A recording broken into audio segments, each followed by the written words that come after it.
A nerd, okay? We're tough people in Tonbridge. Have you heard of our schools? It's fantastic.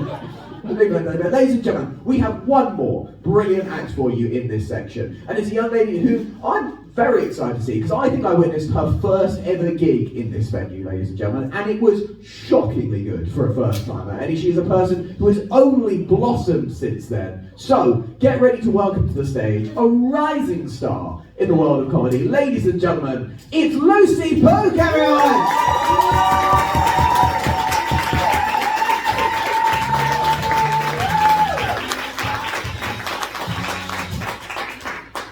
My name's Lucy. I like to call this section of the evening See It, Say It, or Show Me on the Doll.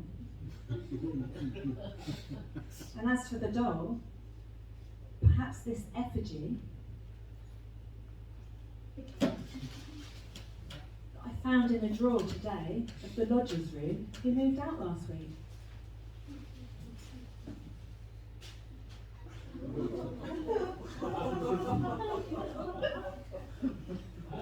I don't actually have any material, I'm just looking like this. Pass it round, will I?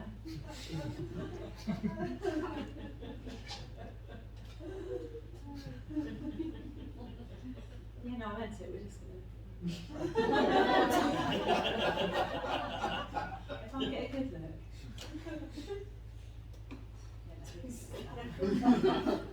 Yeah, my name is Lucy. I swam a 10k last week.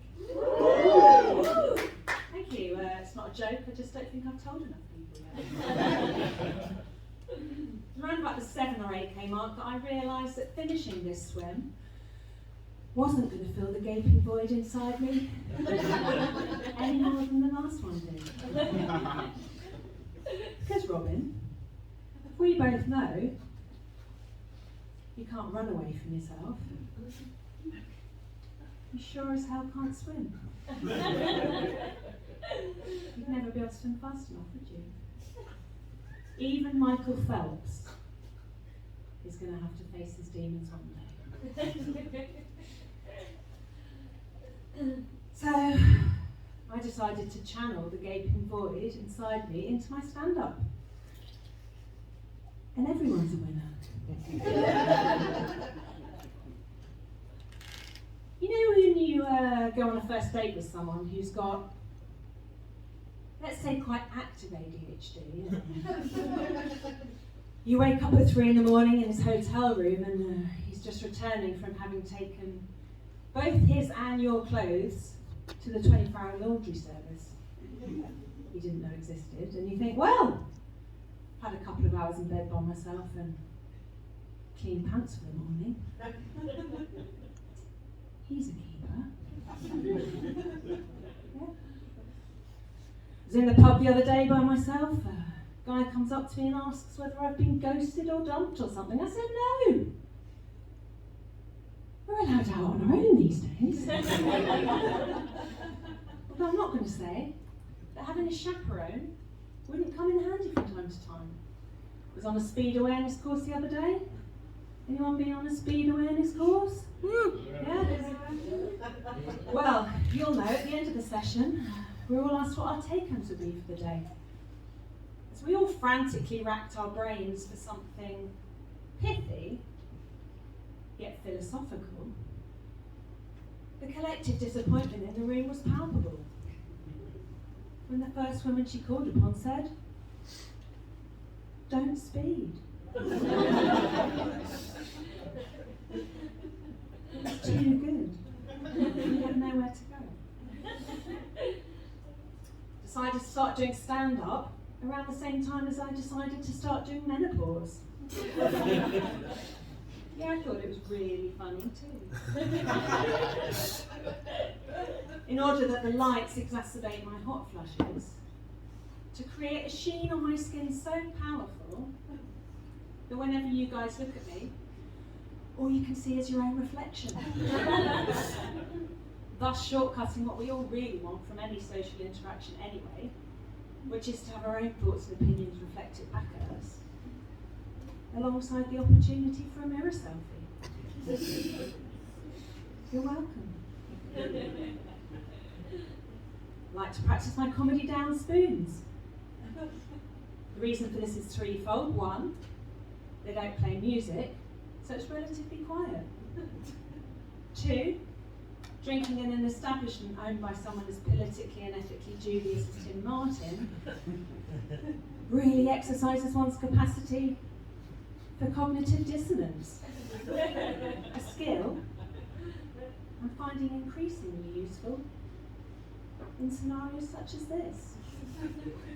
And three, nobody bats an eye at yet another person talking to themselves.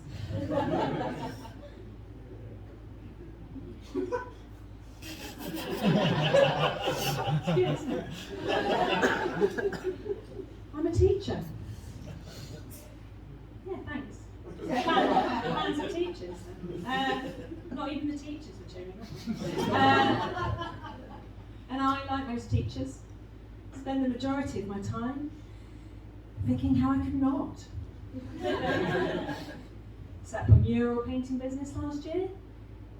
Turns out what people don't want in the middle of an economic crisis is a jungle scene painted on their living room wall. I am a teacher, although I don't really identify as one. George Bernard Shaw famously said, "Those that can do, and then those that can't teach." I wonder what he had to say about those that can't do or teach. Stand-up comedy, maybe. People often know, actually, I missed a bit. Whilst I don't identify as being a teacher, if you ask me whether you can go to the toilet, I'll always say, I don't know, can you? And if you don't get that, you may want to revisit your grasp of English grammar. And I look forward to a plethora of English grammar pedant heckles. But as a disclaimer, I'm an art teacher. It doesn't count. People often ask me what teaching's like, and I say, it's shit. With occasional moments of humour. Biggest overshare was when a year 13 student told me that she was being cock-blocked by COVID. That was fun. Most honest answer to my questioning as to, on a ferry bound for the Somme in the duty free, on my questioning as to whether this student had a signature sent, yeah, I do. B.O. She was quite cool. Most postmodern pedagogical fail when covering a music lesson. Instead of researching jazz and blues music, one student made a PowerPoint about jazz and the boy band blues.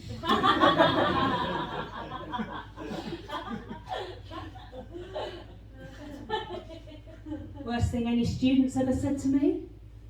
Actually, it might be the worst thing anyone's ever said to me. Was that I had 90s eyebrows.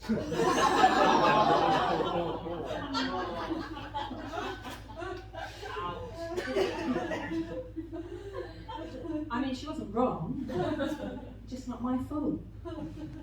I blame Gwen Stefani.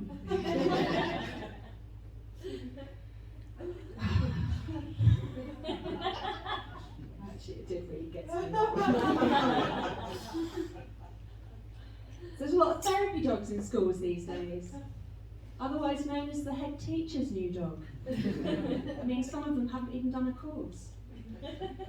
I used to work in a special needs school, and of course we had a therapy dog there because there's nothing that kids in wheelchairs love more than an over-amorous dog that they can't get away from. Anyway, me and this dog, we built up quite the rapport, and I got to wondering what first got it into therapy dogging. I thought perhaps they needed a bit of support when they were growing up, or maybe one of their parents was a therapy dog. Anyway, I thought there's no point in speculating, So I just went to it and asked. And they paused and said, well, it was either that or the drugs.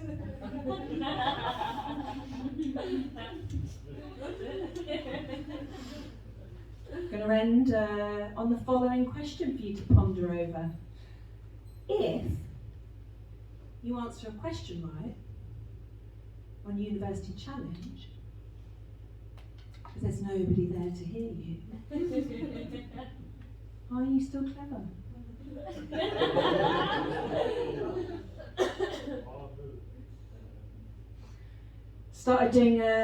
Started teaching because I couldn't think of what else to do with a fine art degree.